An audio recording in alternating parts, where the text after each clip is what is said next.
Impact Interview is sponsored by the Pocono Mountains, where small-town charm meets big adventures. Book your trip today by visiting PoconoMountains.com.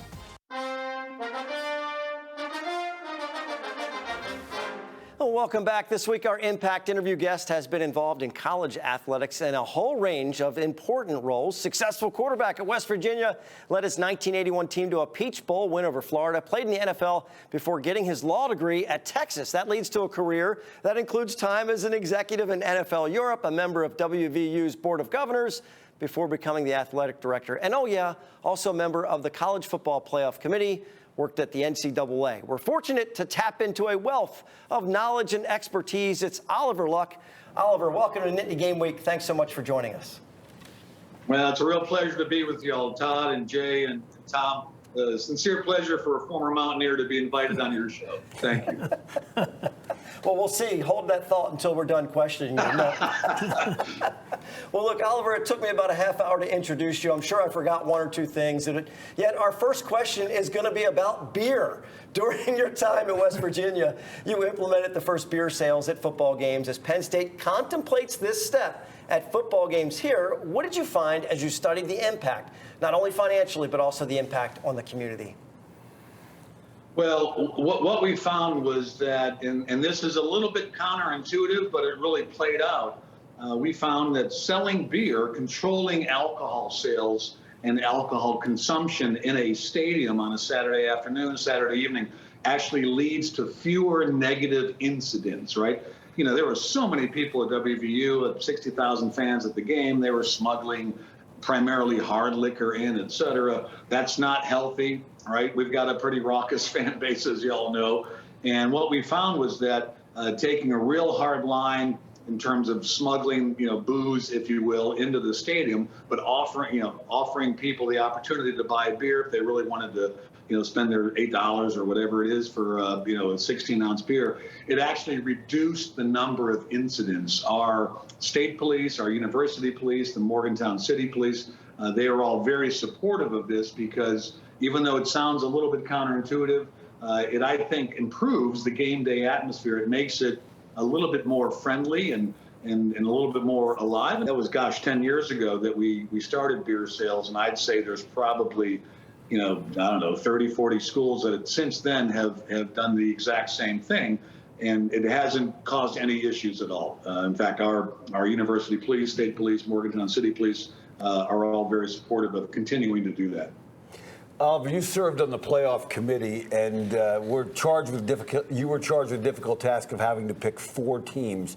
Now the college football is going to move to a 12-team playoff, and teams will be playing 3 to 4 extra games to win it all. What concerns would you have about that process and the challenges it will present? Well, it's to a certain degree subjective, even though we had more data than we could possibly look at, right? Because football is a great game in terms of producing data. And there's always a debate about who number 4, number 5, number 6 are going to be if it's a 14 playoff. And I think you'll have that same debate around number 12, 13, 14. Hopefully, we'll see a handful of upsets and not just, the top 4, top 5 really kind of move through and make it into the semifinals. Oliver, it's great to see you. You worked at the NCAA and saw some of the current changes coming, including NIL. Given the verdict on the Alston case and the current makeup of the Supreme Court, what other changes do you see when it comes to revenue sharing, collective bargaining, or anything else related to college sports?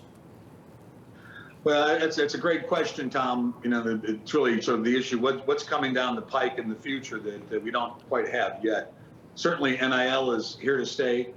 There's no question that the student athletes in all sports, but primarily football, men's basketball, and in a couple of the premier female sports, there's going to be a relatively significant amounts of money that are being spent on NIL activity for student athletes. I think that's a good thing, right? We're all capitalists, we're all free marketeers, and the student athletes can provide the proper quid pro quo, whether it's through social media, et cetera. I think that's a good thing.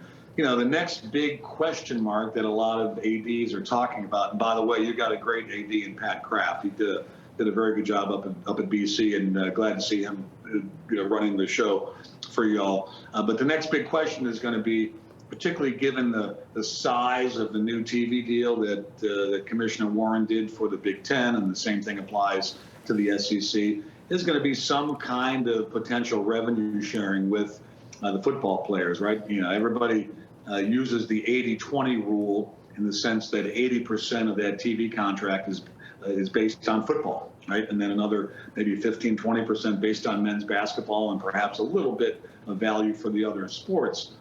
So football really drives the bus, as we all know. And I think there'll be a long discussion about, what sort of revenue sharing could be appropriate, given, the sheer size of the dollars that are being transacted. Stick around. We're going to step aside for the TV show to take a break. We'll continue our interview. So if you want to see the entire conversation with Oliver Luck, make sure you go to NittanyGameWeek.com.